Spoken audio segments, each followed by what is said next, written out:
नमस्कार, मैं पवन राज आपके अपने YouTube चैनल में हार्दिक स्वागत करता हूँ। आइए एक और कहानी को देखते हैं, साथ ही साथ वर्ड्स टू वर्ड्स और ग्रामेटिकल स्ट्रक्चर भी कवर करते चलेंगे। दोस्तों, कहानी बड़ी इंटरेस्टिंग है और वीडियो अच्छी लगे तो लाइक, शेयर और सब्सक्राइब करना ना भूलें। चलिए शुरू करते हैं। आज की स्टोरी का टाइटल है the hidden treasure. Once upon a time, there was a farmer. Once upon means होता है एक बार। A time एक समय। There was a farmer एक किसान था। एक बार, एक समय, एक किसान था। He was a wise. Wise means होता है बुद्धिमान। वह बुद्धिमान था। एंड और हार्ड वर्किंग मैन और कठिन परिश्रमी व्यक्ति था। वह एक बुद्धिमान और कठिन परिश्रमी व्यक्ति था। He had 4 sons. उसके 4 पुत्र थे। They never helped him in his work. वे उसके काम में कोई हेल्प कभी नहीं करते थे। They did not like to work. वे काम करना पसंद नहीं करते थे। Did not like to work ये पास्ट इंडेफिनिट का नेगेटिव सेंटेंस है जिसमें did not आए, वर्क की फर्स्ट फॉर्म लगी हो, वो पास्ट इंडेफिनिट का नेगेटिव सेंटेंस है। They waste their time sleeping and doing nothing. वे अपना समय सोने में और कुछ ना करने में गंवा देते थे। वेस्ट माने व्यर्थ गंवा देते थे। वेस्टेड मीन्स होता है यहाँ पर वर्ब की सेकेंड फॉर्म है, पास्ट इंडेफिनिट का टेंस है और इसीलिए ये सेंटेंस पास्ट इंडेफिनिट का टेंस माना गया। This made the farmer very anxious. इससे किसान बहुत चिंतित हुआ। एनेक्सियस मीन्स चिंतित। One day the farmer fell seriously ill. एक दिन द फार्मर किसान फेल सीरियसली इल मतलब गंभीर रूप से बीमार हो गया। एक दिन किसान गंभीर रूप से बीमार हो गया। ये भी वर्ब की सेकेंड फॉर्म लगी है और यहाँ पास्ट इंडेफिनिट टेंस माना जाएगा। He knew he was going to die.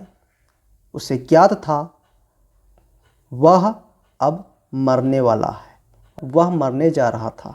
उसे पता था कि वह मरने जा रहा है। The thought of his sons troubled him. उसके पुत्रों का विचार उसे कष्ट देता था। ट्रबल्ड मीन्स कष्ट। ही thought of A clever plan.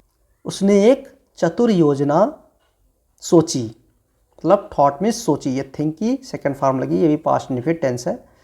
Clever plan means चतुर योजना, प्लान मीन्स योजना। He called his sons to his bed side.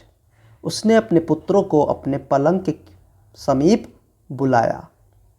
Called means पुकारा या बुलाया। हिज सन्स अपने बेटे को, टू हिज बेड साइड अपने बेड पलंग के पास। तो he told them that there was a treasure buried in the field. उसने उनको बताया कि खेत में एक खजाना दफन था। But before the son could ask about its location, the farmer dead.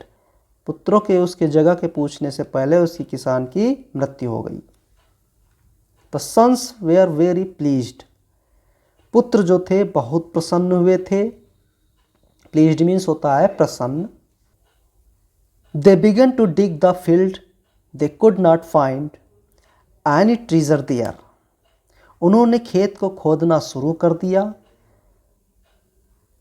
लेकिन वे कोई खजाना वहां नहीं पा सके। They dug up the field second time. उन्होंने दूसरी बार, सेकेंड टाइम मीन्स दूसरी बार, उन्होंने दूसरी बार खेत को खोदा। बट लेकिन देयर वॉज नो ट्रेजर. लेकिन कोई खजाना नहीं था। Then they planted some seeds in the fields. तब उन्होंने खेत में कुछ बीज बो दिए।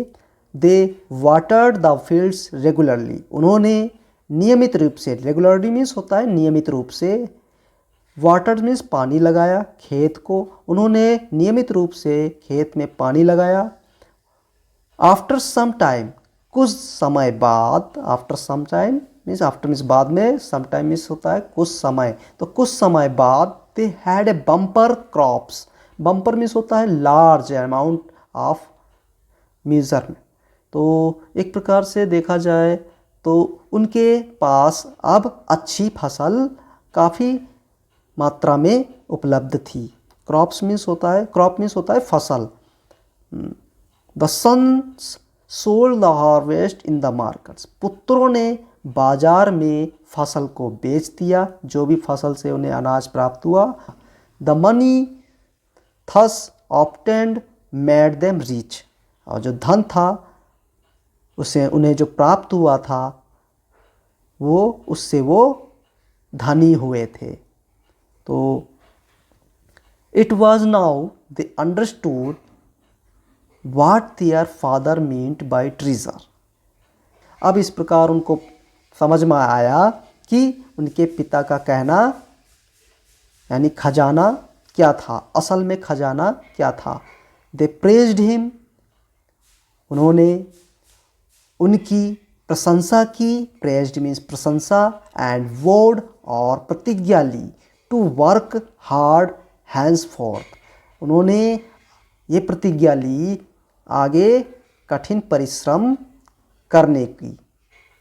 तो दोस्तों इस कहानी से जो मोरल हमें मिलता है वह यह है कि मेहनत करने वाला व्यक्ति कभी खाली हाथ नहीं रहता। असली खजाना सोने चांदी में नहीं बल्कि मेहनत और एकता में छिपा होता है। जो मिलजुल कर मेहनत करते हैं वे जीवन में सफलता और सुख दोनों पाते हैं, क्योंकि